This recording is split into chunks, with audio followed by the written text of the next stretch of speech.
rail track ng PNR patungo dyan sa Espanya Station. Tingnan natin kung okay na ba dito. Yan. Kung titingnan natin, ayos na, no? Hanggang dyan na yung asfalto. Meron na rin mga markings, road markings. Wala pa siyang mga reflectorized markings na nakadikit dito sa parapet wall niya. Ito yung mga parang lata na dilaw. At meron ng mga street lamps patungo dun sa taas pero hindi pa siya gumagana, no? Ito yung bukod na street lamp pole, no? Wala pang lamp. Ito naman mga kasigap yung Espanya off ramp. So parehas sila dun sa Espanya on ramp. Hanggang dito na din yung asfalto at meron ng mga road markings. So wala pa siya reflectorized markings na nakadikit dito. Meron na siya mga street lamp at ito naman mga street lamp pole pero wala pang lamp. Kabilaan dito sa kanto meron na at ayan, pero hindi pa siya gumagana yung ibang mga lamp. Sinimulan ko to, walang naniniwala sa paligid ko. Ano? Ayan, inabot na po tayo ng gabi mga kasikap. Nasa kabaan na po tayo ng G2 Asun Street. Ito po yung rail track ng PNR. Ito yung police station dito sa kanto. At patungo ng Ramon Magsaysay Boulevard. Diretso na yan. Antipolo Street dito sa ilalim. At nasa ilalim po tayo ng viaduct ng NLEX Connector dito sa may G2 Asun. At ayan yung mga river cage dito sa kaliwa natin. Papasok doon, no? Building ng Robinson. So ito po yung update natin. Patungo tayo ngayon mga kasikap sa may Espanya on ramp at Espanya off ramp sa may SH Loyola at Pajardo Street. So kunan ko muna dito. Ito naman yung ilalim Antipolo Street patungo dun sa Espanya. Nilagyan nila dito ng mga bakod kasi dyan sa tawid sa kabila rail track ng PNR na po yun. At ito yung mga bahay ng mga street dwellers, hilera patungo doon, no? Ito yung barracks nila dito. Yan, patungo doon. So dito sa Antipolo Street sa ilalim, maayos na. Ginawa nilang barracks ng mga workers, yung mga stay-in dito, at yung mga contractor, engineers patungo yan doon, no? Andito din sa ilalim yung mga ano nila, mga gamit, mga supply, tapos yung mga iba nilang mga heavy equipment dito nakapark sa ilalim. Ayan mga kasikap, natapos na po natin kunan ng update dito. Bale dito tayo dadaan sa may Algeciras Street patungo dun sa Espanya on ramp at off ramp. So tara, let's go.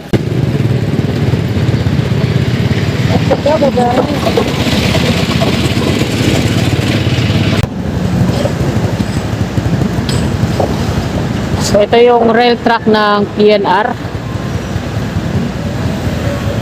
Kasi ito naman sa kabila. So malinis dito sa kabila, walang mga bahay ng dwellers. Para dito sa likod ko. Dito tayo dadaan. Kabaan po ito ng Algeciras Street. Yan, may naglalaro na naman ng basketball. Ito talaga yung pinakaayaw ko sa lahat. Yung highway, lagyan ng court, basketball.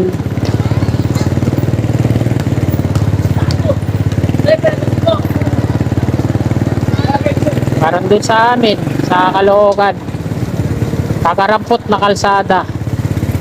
Two-way siya pero dahil sa yung mga kabahayan lumagpas na sa bangketa, ginawang tindahan. Ang pinakamasaklap dun ay ginawa nilang lahat ng mga event ay dun ginaganap sa kalsada.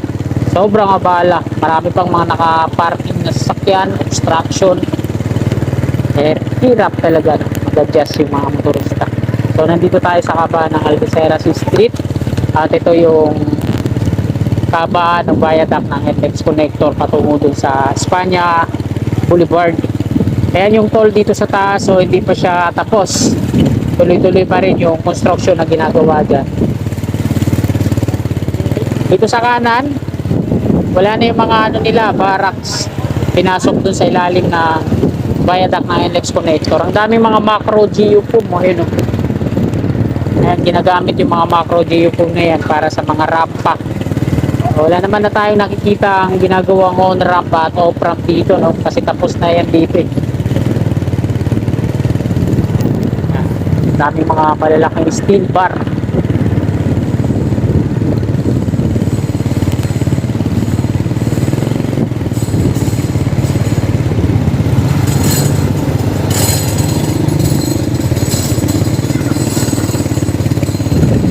Operational na ba to? May dumadaan na oh. Ito na po yung Espanya on ramp mga kasikap. May nakita na akong dumadaan. Silipin natin.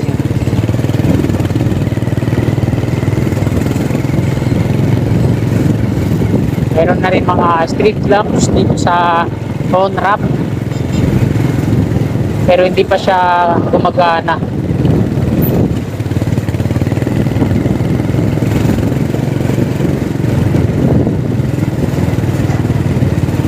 So, time check po tayo. Alas 6:10 na po ng gabi.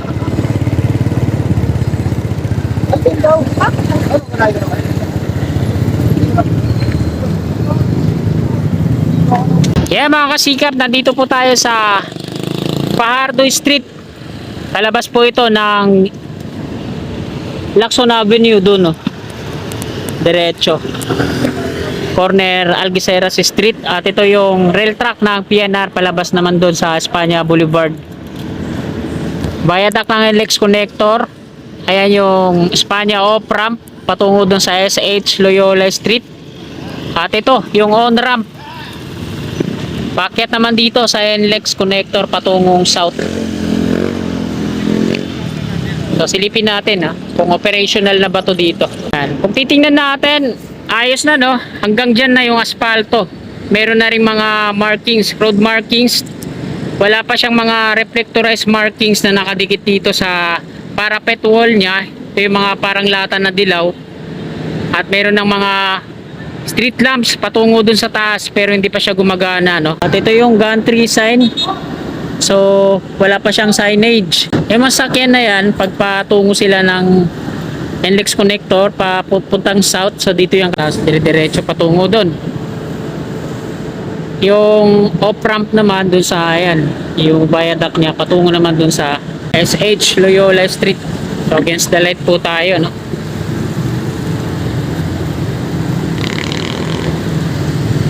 So ayan, nakuna na po natin dito sa may Espanya on ramp. Diretso na tayo doon sa Algeciras ulit, patungo na tayo doon sa Espanya off-ramp naman sa may SH Loyola Street. Kanan na tayo dito. Kaban ulit to ng Algeciras Street.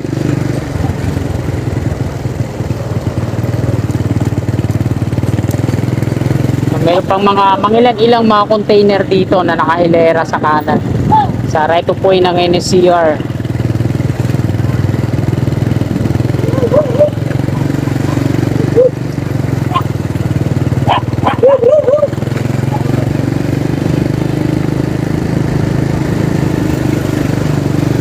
Kanan na po tayo dito.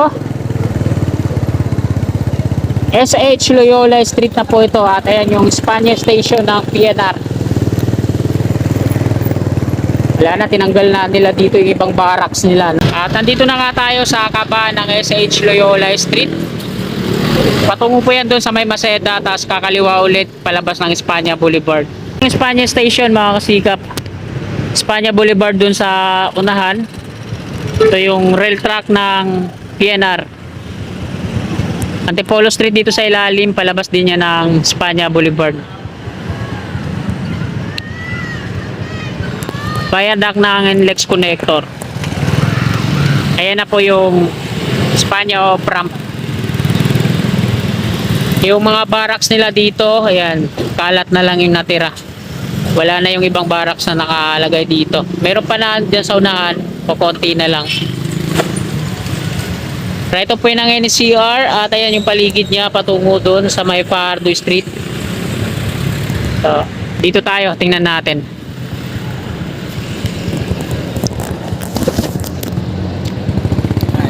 Hello.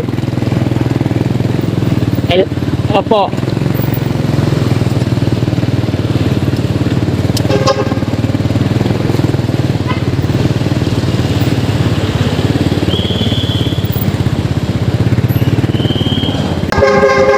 Ito naman mga sikap yung Espanya off ramp. So parehas sila dun sa Espanya on ramp. Hanggang dito na din yung asfalto at meron ng mga road markings. So wala pa siyang reflectorized markings na nakadikit dito. Meron na siyang mga street lamp at ito naman mga street lamp pole pero wala pang lamp. Kabilaan. Dito sa kanto meron na at ayan, pero hindi pa siya gumagana yung ibang mga lamp. Parapet wall niya okay na, kabilaan at binuksan na nga dito, no? So wala pang mga sasakyan na dumadaan. Hindi pa naman siya operational at ito yung paligid niya, no? Gilid Antipolo Street. So dalawa yung option niya. Pag pababa siya dito, pwede siyang kumanan diretso ng Maceda, labas din ng Espanya Boulevard at pwede rin siya dumiretso doon. Direkta na mapalabas ng Espanya Boulevard. So ayan mga kasingkap, tuturo ko sa inyo, diretso tayo doon.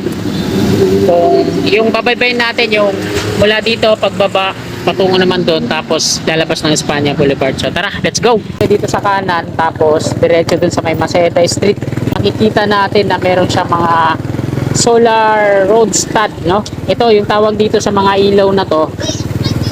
Ito yung mga solar road stud. So dalawang klase ito, no? Merong kulay green at ito yung kulay white. Meron pang isa to yung solar marker stud naman.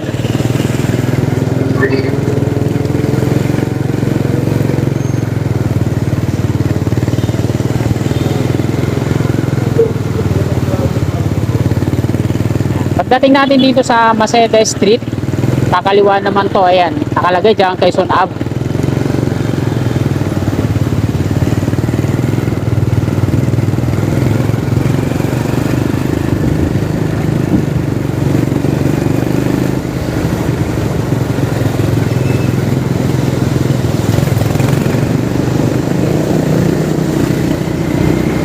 At nandito na tayo sa Espanya Boulevard.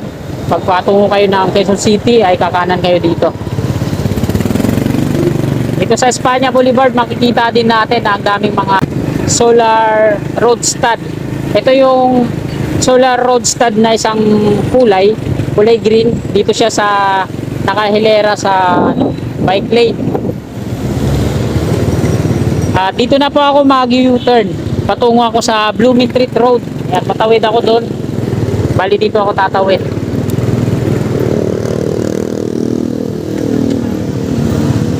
Naka-go pa. Patungo ako doon sa Blooming Treat Road. Patungo ako ng Laloma at Balintawak. So dito tayo tatawid. Ayan, di na tayo mabot. At ayan mga kasikap, dito na po nagtatapos tong update natin ngayong gabi. Maraming salamat po sa panganonood at sa mga solid kasikap. Sa mga kasikap naman natin na naabot ng video nito na hindi pa po nakakapag-subscribe at willing po ay sumuporta sa akin, please subscribe. At click nyo lang po yung notification bell icon din sa mga.